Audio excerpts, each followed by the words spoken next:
डाकुओं का भी ईमान धर्म होता था। किसी गांव में डाका मारने जाते थे, उस गांव की बहू बेटियों को नहीं छेड़ते थे। ये बीजेपी वाले तो डाकुओं से भी बदतर हैं।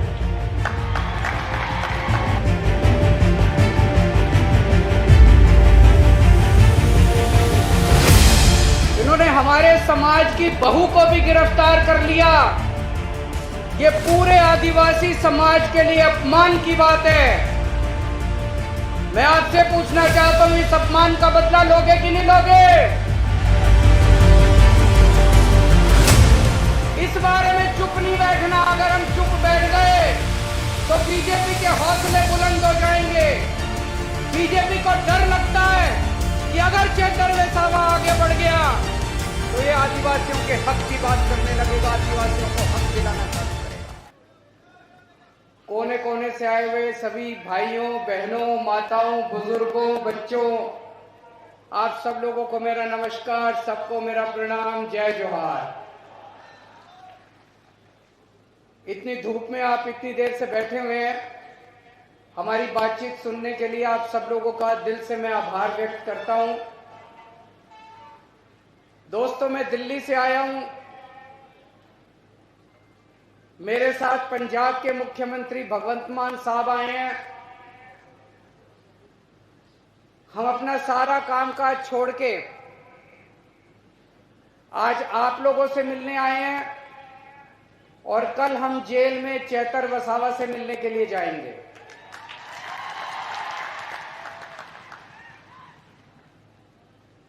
इन्होंने चेतर वसावा को गिरफ्तार कर लिया, आपके बेटे को गिरफ्तार कर लिया, आदिवासी समाज के नेता को गिरफ्तार कर लिया। चेतर वसावा हमारे छोटे भाई जैसा है। आम आदमी पार्टी हमारा एक परिवार है और चेतर वसावा हमारा छोटा भाई है। लेकिन सबसे ज्यादा दुख की बात मुझे इस बात से हुई कि चेतर वसावा की धर्मपत्नी को भी इन्होंने गिरफ्तार कर लिया। शकुंतला बेन को भी इन्होंने गिरफ्तार कर लिया। शकुंतला बेन चेतर वसावा की धर्मपत्नी है, लेकिन वो हमारे समाज की बहू है। इन्होंने हमारे समाज की बहू को भी गिरफ्तार कर लिया। ये पूरे आदिवासी समाज के लिए अपमान की बात है। मैं आपसे पूछना चाहता हूं, इस अपमान का बदला लोगे कि नहीं लोगे? पुराने जमाने में हमने देखा डाकू हुआ करते थे। उन डाकुओं का भी ईमान धर्म होता था। किसी गांव में डाका मारने जाते थे, उस गांव की बहू बेटियों को नहीं छेड़ते थे। ये बीजेपी वाले तो डाकुओं से भी बदतर हैं। इन्होंने हमारी बहू को भी गिरफ्तार कर लिया। इन्होंने पूरे आदिवासी समाज का अपमान किया है। चुप तो नहीं बैठोगे? बदला लेना है। चेतर वसावा आदिवासी समाज का एक उभरता हुआ युवा नेता है। बीजेपी उसको कुचलना चाहती है। बीजेपी पूरे आदिवासी समाज को संदेश देना चाहती है कि अगर किसी युवा ने आंख उठा के देखी, अगर किसी युवा ने दोबारा उठा के देखा, तो उसको भी हम कुचल देंगे। इस बारे में चुप नहीं बैठना। अगर हम चुप बैठ गए तो बीजेपी के हौसले बुलंद हो जाएंगे। बीजेपी को डर लगता है कि अगर चेतर वसावा आगे बढ़ गया तो ये आदिवासियों के हक की बात करने लगेगा, आदिवासियों को हक दिलाना चालू करेगा। ये जितनी बातें अभी वर्षा बहन ने पढ़ के सुनाई, जो उन्होंने चिट्ठी में लिखी है, चेतर वसावा ने जितनी बातें लिखी है, स्कूल की बात लिखी है, अस्पताल की बात लिखी है, जल जंगल जमीन की बात लिखी है, रोजगार की बात लिखी है, जमीन हड़पने की बात लिखी है, फॉरेस्ट डिपार्टमेंट की बात लिखी है। 30 साल से बीजेपी का राज है, बीजेपी ने अभी तक क्यों नहीं किया? अगर बीजेपी कर देती तो आदिवासी समाज को चेतर वसावा की जरूरत नहीं थी।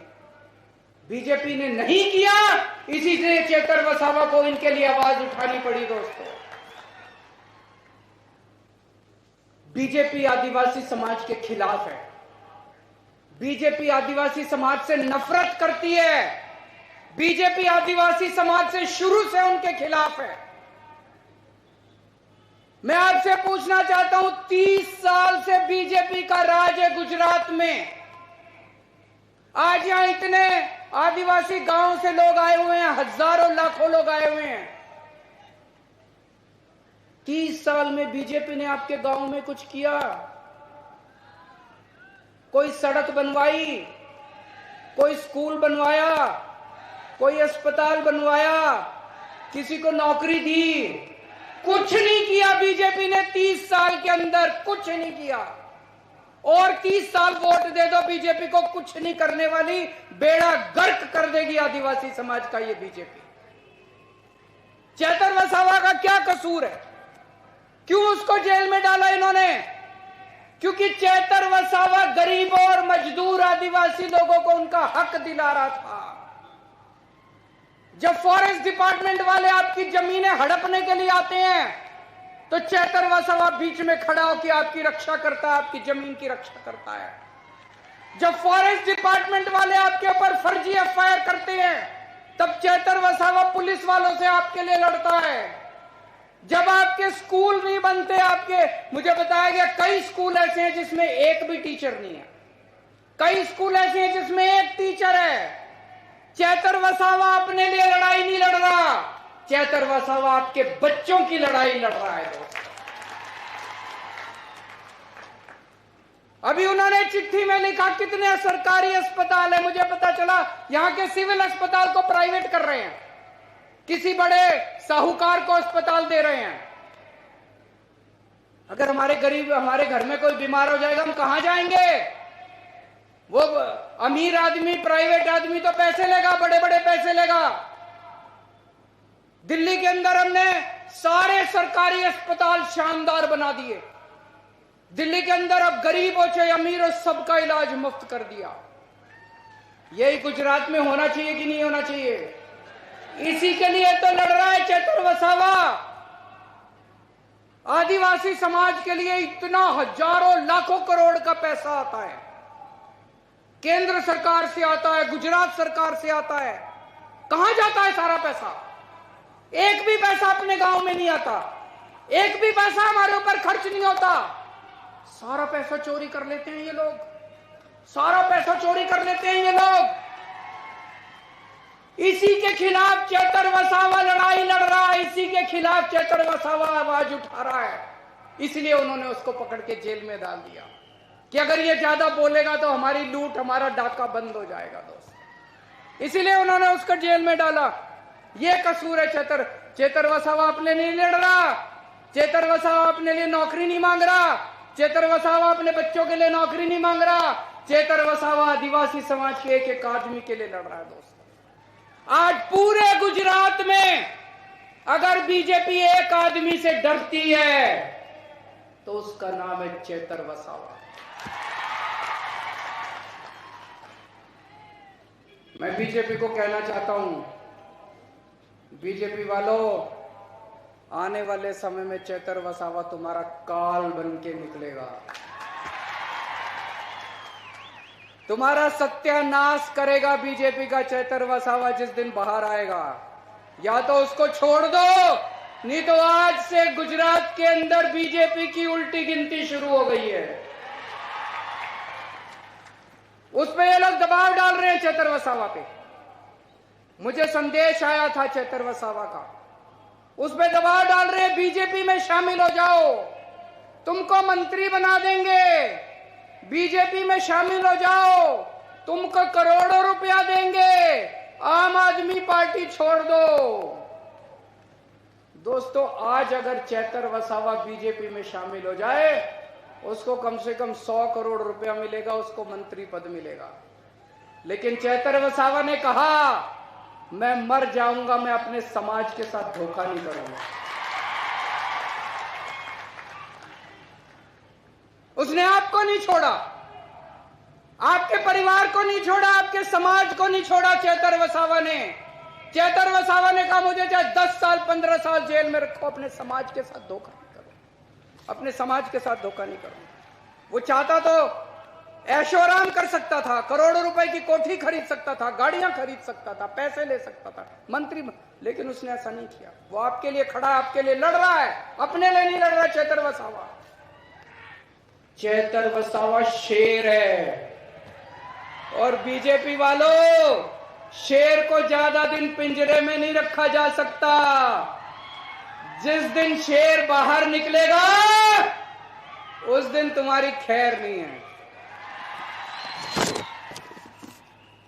कल मैं और भगवंत मान साहब, और अगर जेल वालों ने परमिट किया तो गोपाल इटालिया साहब और यशोदान गढ़वी भी, हम उनसे जेल में मिलने के लिए जाएंगे। मैं आपसे पूछना चाहता हूं, क्या मैं उनको, चेतर वसावा को जाके कह दूं कि सारा गुजरात उनके साथ खड़ा है? जरा दोनों हाथ खड़े करके बताओ कि आज सारा गुजरात चेतर वसावा के साथ खड़ा है? सारा गुजरात चेतर वसावा के साथ खड़ा है? मैं कल जाके बोल दूं चेतर वसावा को, आपका संदेश लेके कल मैं जाऊंगा। ये लड़ाई चेतर वसावा की लड़ाई नहीं है, ये आपकी इज्जत की लड़ाई है, आपके मान स्वाभिमान की लड़ाई है, पूरे आदिवासी समाज के मान सम्मान की लड़ाई है।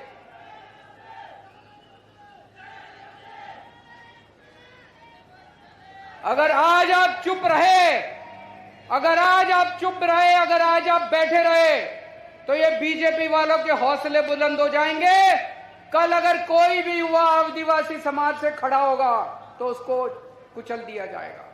हमें चुप नहीं रहना, उठो, खड़े हो जाओ सब लोग। और आज हम लोगों को ये बीजेपी को संदेश देना है कि अब इनके अत्याचार नहीं चलेगा, अब इनका अपमान नहीं चलेगा। ये अपमान हम सहने वाले नहीं है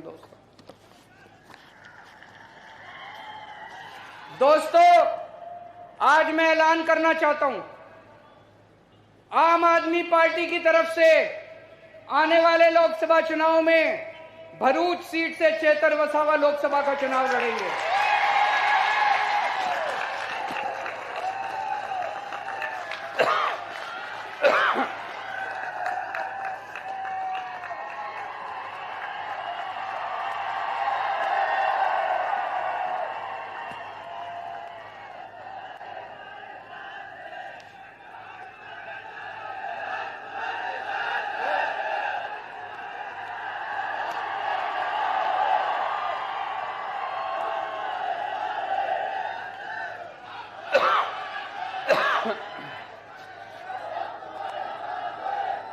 मुझे उम्मीद है कि जब तक चुनाव होंगे चेतर भाई बाहर आ जाएंगे। हमने उन्हें बाहर लाने के लिए बड़े बड़े, देश के जो सबसे बड़े वकील हैं, देश के जो सबसे महंगे वकील हैं, बड़े से बड़े वकील आम आदमी पार्टी ने चेतर भाई और शकुंतला बहन के लिए किए। मेरे ख्याल से 20 तारीख को शकुंतला बहन की बेल एप्लीकेशन सुप्रीम कोर्ट में लगी है। मैं भगवान से प्रार्थना करता हूं कि 20 तारीख को शकुंतला बहन को बेल मिल जानी चाहिए। उसके बाद हम जल्दी से जल्दी कोशिश करके चेतर भाई को भी बाहर निकालने की कोशिश करेंगे। लेकिन अगर इन्होंने षड्यंत्र रच के चेतर भाई को लोकसभा चुनाव के पहले बाहर नहीं आने दिया, तो उनको जिताने की आपकी जिम्मेदारी है। चुनाव आपको लड़ना पड़ेगा, लड़ोगे? चेतर भाई की फोटो लेके घर घर जाना पड़ेगा, लड़ोगे? बीजेपी की यहां से जमानत जब्त होनी चाहिए, लड़ोगे? ये चुनाव आपको लड़ना पड़ेगा। ये चुनाव आप चेतर भाई के लिए नहीं लड़ रहे, ये आप अपने परिवार के लिए, अपने भविष्य के लिए, अपने समाज के भविष्य के लिए चुनाव लड़ रहे हो।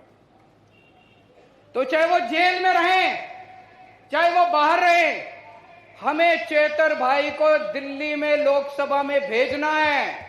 अभी चेतर भाई की आवाज यहां से गूंजती है, अब चेतर भाई की आवाज दिल्ली से पूरे देश के अंदर गूंजेगी।